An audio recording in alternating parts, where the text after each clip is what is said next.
I don't have to announce Mercy Pakela in the building. You announced yourself, looking amazing, and you still have the moves.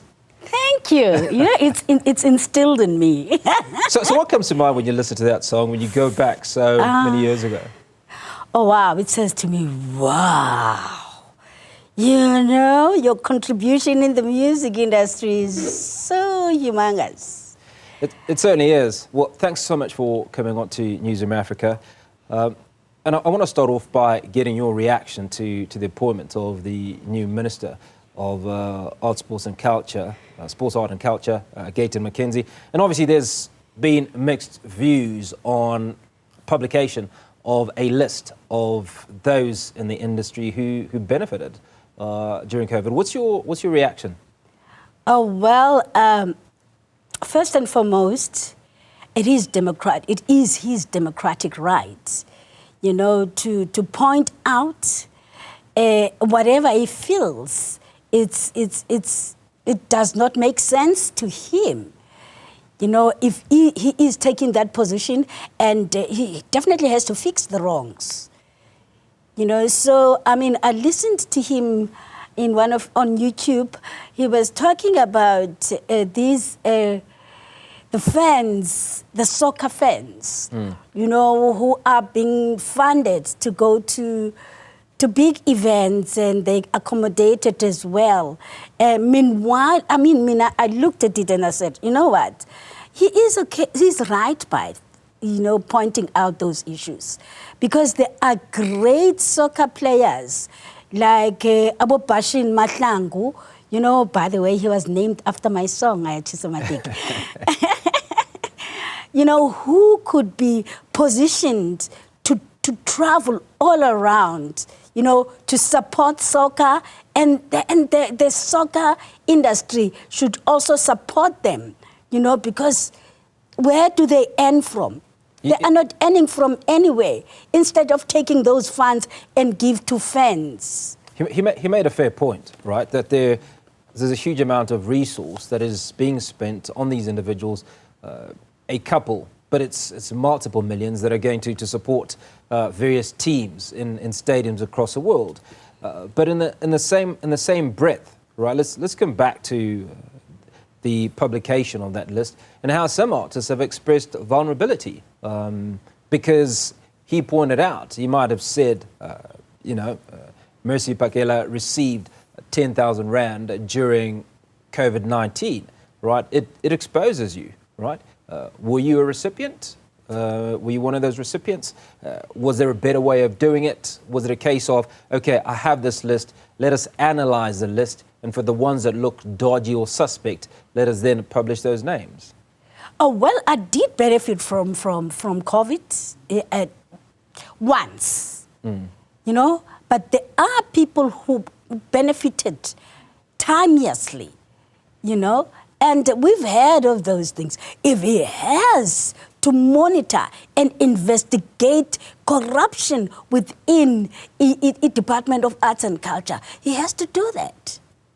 So support was a good thing, and you say, as you said, are one of those benefactors. How important was the support that you received? Obviously, you suggest that it was abused to some degree, because there are people that received more than others or received multiple payments. But for you, how important was it to get some support from the department? It was very important. It was worth it. It was worth it at the time it happened, you know. But what happens thereafter? What happens thereafter? Because, I mean, the COVID crippled the creative arts fraternity as a whole, because we work by audience. You know, we need audience in order for us to perform, in order for us to earn, in order for us, for our business to be in operation.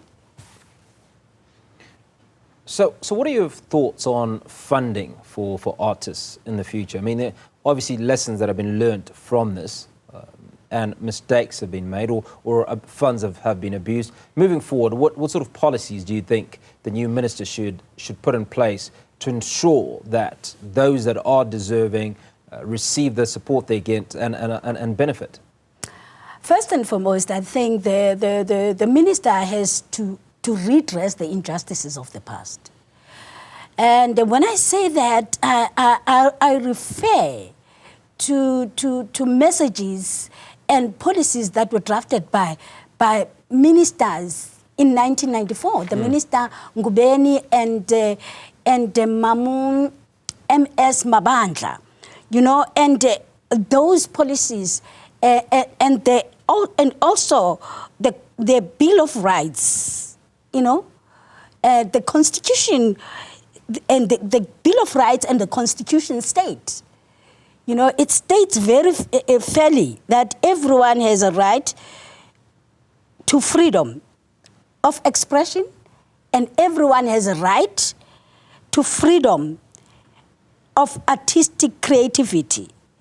It is drafted in paragraph 16 the Constitution of country, and each and everyone has a right to use the language and of participation and into cultural life as their choice.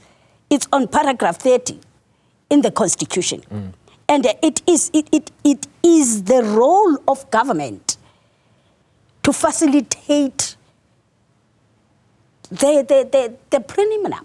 So how important is it for artists such as yourselves to come together, to be able to engage the new minister in order to have rights protected, such as the issues that we'll discuss in the Bill of Rights, which aims to protect creators of copyright works? It has been abused. There has been some disagreement around it. So are you looking to engage Gayton McKenzie as a grouping of artists to obviously share your experiences and talk about your expectations as artists? Of course. I mean, fortunately, I'm a chairperson of CIFSA Women's Wing. CIFSA, it's a Creative Cultural Industry Federation in South Africa. You know, so as the chairperson of women, I'm definitely going to engage them, with some other women. And my belief is that we need to decolonize copyright, because copyright has been set by British in 1710, you know, and it's always been, it's cut and paste, you know, and it's not redressed. Needs to be redressed. So Bill of Rights or copyright issues is one of the issues that you'd like to discuss. What else are you likely to table before the minister? Is it just issues that impact the women that you represent, or are you looking at artists en masse? Creative cultural industry as a whole. Creative cultural industry as a whole. You know, it's owned by foreign people. I mean, if you look at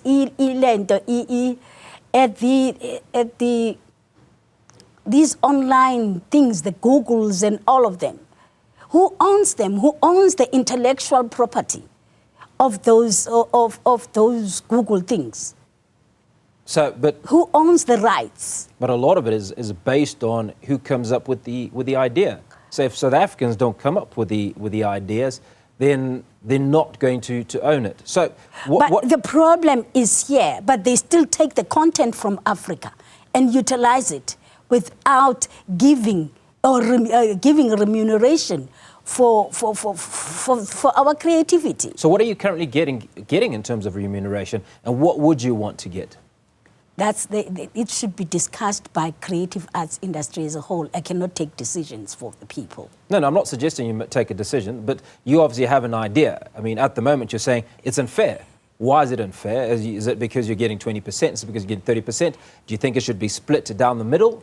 Yeah, no, you cannot dictate or determine terms of business for me. We're supposed to be discussing business. You know, and I mean, these internationally owned businesses or these internationally owned online things, they tend to dictate terms. You know, you cannot come and invest in me, in my career, or in my content and decide what business terms for me. You have to come and discuss business terms for me. You know, and of which, I mean, they don't even go to the people on the grassroots level and discuss these issues. Okay, fantastic. Well, that's where we're going to leave the conversation. Musician Mercy Pakela, appreciate your time. Thank you so much for coming onto Newsfeed PM.